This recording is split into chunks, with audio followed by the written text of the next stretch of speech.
Flexy, Gumby. I very vividly remember these being some of my nicknames, and I never thought anything of it.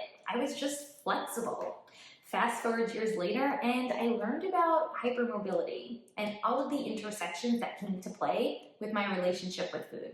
I'm Rachel Fine, registered dietitian nutritionist and founder of To The Point Nutrition. A dancer's performance is a direct result of hard work and motivation. So where does food fit into this? There's a lot of myths and a ton of antiquated ideals, and I'm here to dispel those. Hi, I'm Rachel Fine. I'm a registered dietitian nutritionist and founder of To The Point Nutrition and The Healthy Dancer. I'm here to help you learn how to use food as a way to optimize your performance, but here's the catch. We're gonna do this without making food, nutrition, and all those thoughts about quote-unquote wellness obsessive. The topic of hypermobility is a super important one, especially for dancers. My own experience as a hypermobile dancer cleared a path of understanding why for so long I struggled to truly build strength in the studio. I always say flexibility was just never my quote-unquote problem. Strength, on the other hand, definitely. It wasn't until I began to learn about hypermobility and starting to work with some really incredible professionals that I learned how to better utilize and support my body and its hypermobile complexities even while I was dancing. And if we really think about, for dancers, hypermobility in the studio is quite common. The ability to move with agility and contort our bodies into shapes that for the general population aren't necessarily that easy. So if you've ever been nicknamed Flexy or Gumby, bendy, double jointed, then this video is hopefully going to shed some light for you, but more specifically in regard to how nutrition and our relationships with food are intersected with hypermobility and related disorders. So just to back up, for anyone who's unfamiliar, there is a clear difference between flexibility and hypermobility. You see, flexibility encompasses the degree to which your muscles contract and stretch for the purpose of moving our joints and ultimately moving our bones and skeleton. Hypermobility, on the other hand, this has to do with our body's ligaments. In other words, the connective tissue that connects bone to bone. Ligaments are meant to protect our joints and prevent them from moving too much or too far out of range. When a dancer presents with hypermobility, it's often related to inherited abnormalities in both the structure and the function of collagen and therefore connective tissue. This explains the common presentation that we can see with hypermobility, which is loose joints and stretchy skin. Now, the interesting thing when it comes to hypermobility for dancers is that many often see it as a plus. And this really dates back to those aesthetic ideals and lines that we often see and that many dancers will strive for. Even a simple position like an arabesque can be a way to unknowingly boast your hypermobility. Now, there are several different subtypes of hypermobility. In fact, those like myself who have asymptomatic hypermobility usually don't have to seek treatment, specifically because they're not experiencing any joint pain or even joint instability alongside that hypermobility. But when hypermobility presents with joint instability and joint pain, that's when further diagnostic tools and interventions really should be considered. For the purpose of this chat, I'm going to be focusing on nutrition considerations for hypermobility related disorders like hypermobility spectrum disorder, sometimes you might see this as just HSD, and Ehlers-Danlos syndrome, or EDS, which refers to a group of more distinguishable hypermobility disorders, and more specifically hypermobile Ehlers-Danlos syndrome, which happens to be one of the most common subtypes of hypermobility related disorders. It's important to know that dancers with either HSD or HEDS may actually experience a compilation of multi-system symptoms.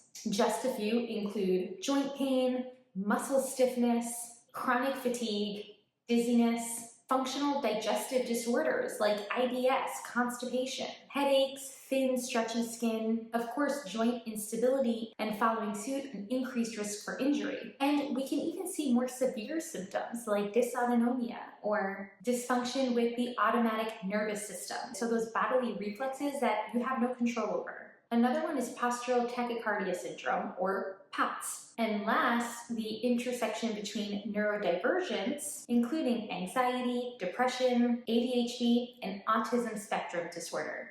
So it's incredibly important to understand that all of these different experiences might come alongside hypermobility related disorders. And furthermore, because of all of these intersections, we often see clinicians who are maybe even dismissive of some of the symptoms and experiences that a dancer might be faced with. That frustrating remark that you may have heard at one point, and I quote, "It's all in your head." Does that sound familiar? And more importantly, does that for you bring up the frustrating invalidation that many dancers might experience with hypermobility related disorders? So now that we've discussed a bit about what hypermobility is and how it differs from something like flexibility and the common frustrations that dancers who present with hypermobility and related disorders might experience, I, as a dietitian, really want to focus our chat on the nutrition considerations surrounding hypermobility.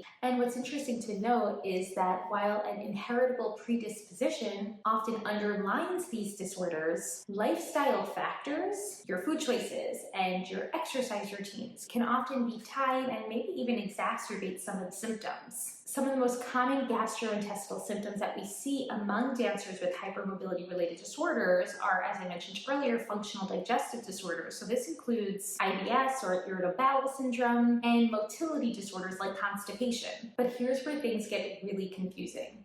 When it comes to these gastrointestinal symptoms, what we often see is a lot of misinformation regarding interventions. And what that means is a lot of dancers often feel in order to alleviate these symptoms, turning to restrictive dieting, like as an example, elimination types of diets, are going to help.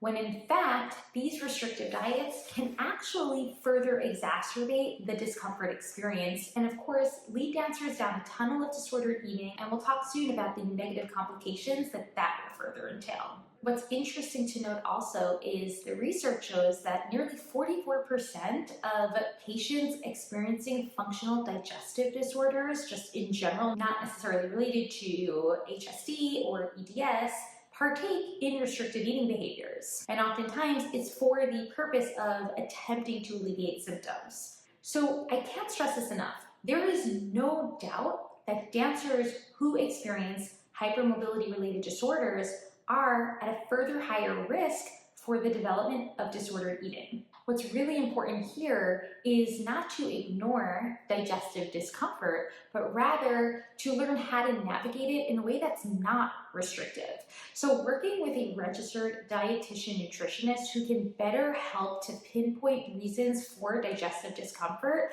is going to be key here.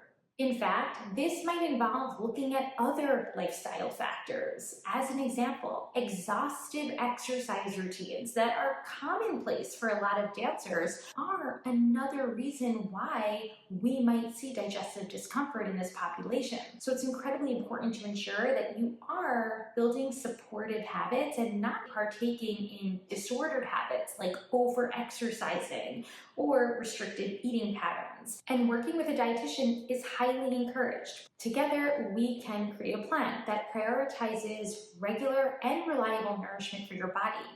From there, we can also utilize gentle nutrition to consider some additional aspects that might help digestion.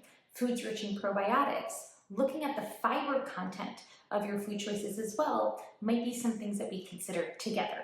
The next consideration that I want to chat about is inflammation, and alongside that, joint pain. Conversations surrounding food and nutrition are pretty loud when it comes to the topic of inflammation. Now, because hypermobility related disorders like EDS are also associated with higher levels of inflammation in the body, oftentimes we see a lot of anti-inflammatory diet types of recommendations. And while we can definitely utilize some gentle nutrition to incorporate some more anti-inflammatory foods in our meal plans, it's also important to note that most often woven into this rhetoric is a lot of demonization around, and I quote, pro-inflammatory foods. Most often those foods that are demonized are processed foods, foods that are rich in fat, and foods that are made with refined sugars. But here's the thing. Recommendations to avoid any type of food, right? Unless you have a medically diagnosed allergy or intolerance. The recommendation to avoid any type of food, that includes those ultra-processed foods that are made with refined sugars and white flour and whatever it may be, causes a very polarizing mindset around food, further fanning the flames of food anxiety. So incredibly important here is, again, to work with a registered dietitian nutritionist who's also well-versed not only in working with dancers, but in working with building supportive relationships with food, so we are not fueling this restrictive mindset. As I mentioned, we can totally utilize nutrition information within our decision-making around food. We just don't need it to become all or nothing or obsessive. So a couple examples of nutrient-rich foods that might also help to alleviate inflammation include foods that are rich in omega-3 fatty acids like fatty fish and flax, avocados, olive oil. Also colorful fruits and veggies that are rich in antioxidants and phytonutrients, nutrients that are also associated with helping to alleviate inflammation. But that's not all. We also want to go back to that idea of basic nourishment, making sure our body is fueled adequately throughout the day. Eating regular and reliable meals and snacks to help support steady blood sugar throughout the day all plays a role. And when we are unfortunately vulnerable to that restrictive mindset around food, that's where we also start to see a lot of under fueling. And this brings me into that next consideration, which is the idea of food anxiety and how this can impact dancers with hypermobility and related disorders. The bottom line, feeling confused and anxious around specific foods and food groups can easily exacerbate some of those negative symptoms that you might be experiencing. Once we remove a lot of these harmful food beliefs and food fears out of our diet. So in order to do that, we're dismantling a lot of dancer diet culture. That's that first core value within my framework, the healthy dancer. Then we're better able to make choices that can better support disease management. This actually goes for a lot of chronic medical conditions that many feel they have to turn to micromanaging their food to help in the management, when in fact the behaviors that are encouraged surrounding micromanaging our diet, trying to abide by very specific food rules, as I mentioned earlier, restricting entire foods or food groups, drives us further and further away from being able to build more of an intuitive approach to how we're eating. In other words, being able to feel hunger cues and fullness cues and support overall appetite regulation. So it's incredibly important that while we can use gentle nutrition to support symptom management for hypermobility related disorders, we are also making sure that we're dismantling a lot of the food fears. And as I mentioned earlier, that especially goes for those fears surrounding processed, or as I should say, quote unquote, pro-inflammatory foods. These foods might be more accessible to dancers who might be experiencing a lot of joint pain, chronic fatigue, standing in the kitchen for hours on end trying to home cook all of your meals to support a quote-unquote anti-inflammatory diet will truly not be accessible for that dancer. And we have to remember that important point of our body's need for nourishment. This very much involves needing to be flexible around all foods, including those processed ones. A few other nutrition considerations for hypermobility and related disorders that definitely warrant consultation with a registered dietitian include nutrient deficiencies from impaired eating patterns, which might be, as I mentioned, related to chronic fatigue or pain. Also, impaired digestion and malabsorption.